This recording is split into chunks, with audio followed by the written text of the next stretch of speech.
He was the game changer, revolutionising English football both on and off the field. But today, amid growing fan frustration, the game was finally up for Arsene Wenger. It does mean we need to be bold in the appointment and get the person we believe is the right person. So hi guys, welcome to episode 7 of Wenger Out Frying. We've already had 6 episodes, and which means we've had 6 managers who have participated in being an Arsenal manager for one season. That is basically how this series works. With Wenger leaving, I've decided to simulate a season with all the different managers that have been linked with Arsenal into a season as an Arsenal manager and see how they perform. Depending on how they perform, I have put them into a league table of who is the worst and who is the best. We've already had 6 of the worst managers. If you want to check out who, then please check out my other videos because there have been some surprising names in there already.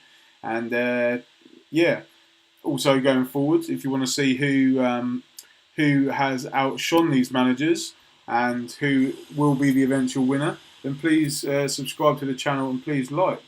So let's go into the game and let's find out who is in 14th place. Okay, so we're in the game, and as you see, Bergkamp is Arsenal's manager. Bergkamp is in 14th position in the league, and it's a bit of a weird one. Obviously, there's not been too much talk about Bergkamp coming to the club, but there have been a few rumours here and there, and obviously he is a legend of the club. He's scored some wonderful goals. He was a fantastic player, and he's obviously a very good coach as well, so it'd be good to have him at the club in any capacity. But obviously, he has now been announced as the Arsenal manager. So, a little bit of information on Bergkamp. He was the assistant manager at Ajax, but he didn't end things well there, and he lost his job. But I don't know 100% too much about it. So what I'm going to do is go across to Remco in Holland, and he will be able to fill us in with what happened. Hi, Remco. Hi, Dan. How are you? I'm good. Thanks. Yourself? Yeah, I'm fine. Good. Thanks for coming on the show today. Yeah, no problem, mate. Good. So obviously the reason you're on here today is because Bergkamp has just been announced as the new Arsenal manager. What are your views on this? Yeah, it's a little bit weird that he's appointed as Arsenal manager because he hasn't been a manager at any club. So it's a gamble for Arsenal, but I think I like it. Yeah, he's a good manager on the training ground, good coach. People talk good about him, so well, give it a chance, I say. Yeah, well, hopefully it will work out. But obviously you know a bit about Bergkamp because he was an assistant manager at Ajax, but unfortunately that didn't end too well. Can you explain to the people out there why it didn't end well? What happened there? Yeah, all started last season when Peter Bos left. He left to Dortmund, and in the media, there was talked about that there was a conflict between Bergkamp and Bos about the way they played. Bergkamp thought it was too attacking minded. We never mind as fans because we reached the Europa League final and he played like great football, and we just lost the title to Feyenoord. So there wasn't a problem for us, but he thought it was too attacking, and there was no relationship between them. And Pet was left the club because Edwin van der Sar didn't want to sack Bergkamp. So Bos left, Bergkamp stayed, and he appointed the new manager himself. It was an old friend of his, and because it didn't work well, Marcel Keizer got sacked as well on the same day as Bergkamp. He got sacked as well. And there was no good relationship between Overmars, Edwin van der Sar and Bergkamp. So there was a conflict, there was an argument, and I hear from the media it was a harsh argument between them, and eventually Overmars and van der Sar stayed, and Bergkamp got sacked. Okay, that's a bit strange considering they used to be teammates at Arsenal and things didn't work out for them and they ended up having conflict at Ajax. Yeah, exactly, and he was the most important figure within Ajax because he was the middle point between the youth department and the first team, and all the things Ajax wanted, the views of Cruyff, and suddenly he was sacked. So it was a little bit strange for all of us because he needed to stay so much that Peter was left, the one who reached the Europa League final, the first European final in 21 years, but then got sacked 6 months later. So it was a little bit strange for us as well. Okay, unfortunately for you guys, but good for Arsenal. Yeah, it worked out for them. So, how do you think he will do as Arsenal manager?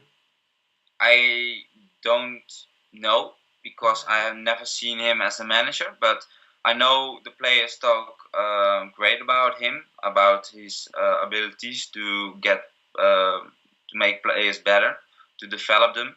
So I think he would do great in that department, but I don't know if he's like a tactical mastermind. Okay. Maybe he needs someone next to him as an assistant manager who is great in that, like Jurgen Klopp had at Buffak. So yeah, I don't know, but on the training ground he will do well. Okay, so it'll be good for the players, but yeah, I'm not sure tactically if he's especially the young players. Yeah. Okay, that's good to hear. Okay, well, thanks for updating us on the Bergkamp situation. I want to speak about you now a little bit. Obviously, you've started your own YouTube channel. Can you explain to the guys a little bit about your channel? How's it going? Yeah, it's going good. I've some views, constantly around 30, and that's fine for someone who just started. I'm just learning things, and I need a new laptop to improve my videos and make them better, edit them better. But it's going great. I'm recording my Big Football League games, and I post it on YouTube, as well as my Ajax story, The Road to Glory. I'm taking over because Bos left, and now I'm trying to do the same as Bos, like reach the Europa League final or something. But I don't know how it goes. Okay, and are you top of the league in both leagues? Yeah, yeah, I'm top of the league in the football league we play in the Big Football League. But I've just got to start with pre-season in Ajax, so we'll have to see. But I think we'll get champions, and I think it will be easy as well. Well, I hope so, Remco. I'm far better than PSV and Feyenoord, so it will be great. Well, I hope you do well in that. And thanks for coming on the show. Just so everybody out there knows how to watch your videos and follow you online, please see the link below. But Remco, if you could just explain to the guys how they can follow you. Yeah, they can subscribe on my channel, and I've made 2 lists. One about the Football League and one about the Ajax, The Road to Glory, and you can watch them. And yeah, the most videos in my Football League are like 7 minutes. The Road to Glory is a bit longer, but I will shorten them in a few days. So that's the way you can follow me. You can follow me on Instagram as well. I'm posting there a lot of things about my YouTube channel. So that's the 2 things. I'm the most online. Okay. Well, thank you very much for coming on the show and no problem, mate. Speaking with us today, and it's been great to speak to you. Yeah, nice one. Great to speak to you too. Lovely. Cheers for that, buddy. Guys, Remco, make sure you follow him on Twitter and on YouTube. He's got some great content there. So let's get tucked into this now. Dennis Bergkamp, how did he perform as Arsenal manager? Who would he sign if he became manager? So, as you can see, £54 million spent, 3 players brought in, all defensive. Hasn't brought in anyone attacking really, although Jean-Michel Seri would be considered the most attacking of the 3. He was from Nantes, from Nice. last year, not recently, was linked to Barcelona. Apparently the deal was nearly over the line, but some reason it didn't go through. As you can see from his stats, he is very good. He's very good as a centre midfielder. He's got good stamina, good fitness, good agility, brave, good first touch, great passing, good teamwork, vision, work rate. All of that he's got. So, he was the first signing that Arsenal brought in. 3 goals and 2 assists in 26 appearances for him. An average rating of 7. Alex Telles in from Porto. He was a left winger, left wing back. And he's got pretty good stats, to be fair. And from the left back's highlight, he's got good acceleration, good pace, and he can put in a decent cross. And he done pretty well. He got 2 assists and 1 goal in 27 games. And an average rating of 7.11. And then finally, Danilo Pereira. He has been linked previously with Arsenal quite a few times. Obviously, defensive midfielder is a position that Arsenal have needed to fill for over the last 10 years. And it seems Dennis Bergkamp has done that in his first season. Very good at tackling and marking. Good concentration, teamwork, fitness, pace, stamina, strength. He's got all that. He's got all the stuff that you want from a defensive midfielder. So, he had an average rating of 6.93. Not as good as the other guys. But I'm sure he could kick on. As you can see, he has got the stats. He's the type of player Arsenal need. So, they're the players that he's signed. How did all the players in general do for him? We'll have a look at the top goal scorers, the most assists, and the best average ratings. And we'll look at the top 3 for each one, just to give a brief overview. So with the goals, Pierre-Emerick Aubameyang with 27 goals in 52 games. Lacazette with 20 and 42, and in 44 games, Henrik Mkhitaryan with 10 goals. So as you can see all the way down here, as we go down the list of players, the goals seem to be shared out by quite a few of the players. But obviously Lacazette and Aubameyang stand out as the main 2 that have been the goal getters for the club. Assist-wise, as always, Mesut Ozil, 20 assists in 53 games. Double anybody else, really. Granit Xhaka with 12 in 40 games. And then you have 11 in 44 games from Mkhitaryan. So, good play by them. Obviously, well played, Mesut Ozil, who is the man that stands out as the most creative in the Arsenal team this season. And going down the list, there's a few others. Mustafi, surprisingly, with 4 assists. So I believe they would have been from corners and he probably knocked it down. But yeah, quite a lot of assists throughout the team. So again, it looks like it was shared out quite evenly. So if one of the players was out, then someone could easily replace them and they could still manage to get the goals. And then finally, the average rating. So the best 3 players for Dennis Bergkamp were Alex Lacazette, Pierre-Emerick Aubameyang in second, and then Mesut Ozil in third place. So well done to those guys. But one thing we've got to look at is the tactics. How did Dennis Bergkamp play these players? So there we see it. It's the average tactic that's been used by quite a lot of the managers so far. The 4-3-3 formation with a defensive midfielder. Sorry, guys. With the defensive midfielder, you've got Lacazette, Mkhitaryan on the wings, and of course Aubameyang up front. Ozil again in that centre midfield position, but he's done well to get 20 assists, so can't really complain about that. So they're the tactics, they're the players, they're the people that he's brought in. How did Dennis Bergkamp perform? How did he perform in the competitions? So we'll start off with the Community Shield, and he didn't start off very well. 1-1 draw. Mesut Ozil with an early goal, but Fabregas with the equaliser. But unfortunately, it went to penalties, and we lost. So first competitive game was a defeat overall. The next cup was the Carabao Cup. Obviously, this is the little one, the chance to blood in some of the youngsters. we had 2 home games, but unfortunately they were against Liverpool and Man City. In the first game, we beat we beat Liverpool in extra time 1-0. But in the next round, in the 4th round, we had Man City, and again a 0-0 draw in the game, but it ended badly in extra time as Man City ended up 2-0 winners. So disappointing performance there. As we look in the FA Cup, again we met Man City despite some early round victories against lower league Southend and Shrewsbury.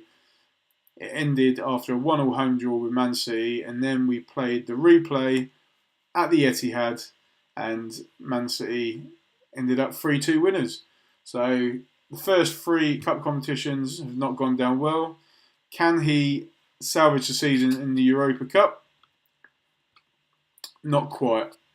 He had a good group stage, didn't concede a single goal, got all the way to the semi-final, but unfortunately lost, knocking out Young Boys, CSKA and then Marseille on the way. But yeah, Dortmund in the semi-final. They lost the home. No, they lost the away game 2-1. Granit Xhaka with the late away goal there, so that would have given them an advantage. And then going into the home game, they started badly. Yarmolenko with an 8th minute goal. Lacazette quickly equalised. They still had 79 minutes to get another goal to take it into extra time, but they couldn't find it, and Dortmund ended up going on to the final. Let's see who actually won. Who won the competition? So Dortmund's got to the final, but they, after a 0-0 draw, they lost 1-0 in extra time to Milan. Aubameyang ended up top goal scorer in that competition. Lacazette and Aubameyang with the 2nd and 3rd positions for average rating, and Mesut Ozil, of course, top for assists with 8 assists. So some positives there, but unfortunately they couldn't turn around the 2-1 away deficit to go through into the final, where they might have had a chance against AC Milan. So finally, the last chance of any silverware is the league. I don't believe they did, because there's quite a few draws and defeats there, especially towards the end of the season. We'll look at some key highlights. They beat Chelsea 3-0 at home. Aubameyang with 2 goals there. Going down. Beating Spurs 3-1 at Wembley. A fantastic result there. Liverpool we beat 3-1 away as well. So some good away results here. Not like this season where we've literally won 1 game this year away from home, which is ridiculous. Chelsea, we beat Chelsea at Stamford Bridge. Telles and Aubameyang with the goals, despite Hazard scoring in the first minutes. And then again, done a double over Tottenham. We beat them 2-0 at home. Early and late goals there from Mkhitaryan and Lacazette. And we drew 1-1 at home with Man City, 1-1 with Liverpool at home towards the end of the season. But as you can see from this end of season run, in the last 12 games, they only managed to win 4, which potentially could have seen them win the league or even come a bit closer. So we'll look at the league overall. So as you can see, we finished in 3rd place, behind Man City and Man United. Man U won the league, 92 points, only lost twice in the season, a goal difference of 45, and they finished 14 points ahead of Man City, who finished 4 points ahead of us. Now that end of season run could have seen us overtake Man City. Obviously it wasn't to be, and Liverpool, we finished 7 points ahead of them. So you never know, if we won more of the games towards the end of the season and actually done better in our performance against Man United, we potentially could have won. So we could have done a lot better there. Unfortunately we didn't. So we finished in 3rd. We didn't win any trophies this season, and we came in 3rd place behind Man U and Man City. Better than what we've done this season in real life, but still not where Arsenal want to be. So that was Dennis Bergkamp in 14th place. If you want to see who finishes in 13th place and who eventually goes on to become the Arsenal manager, then please stay tuned. Please subscribe to the channel. Please click the little bell for the notifications for when I bring out any new videos. And please like the video if you liked it. Please check out my other videos. And thank you very much for watching. Cheers, guys.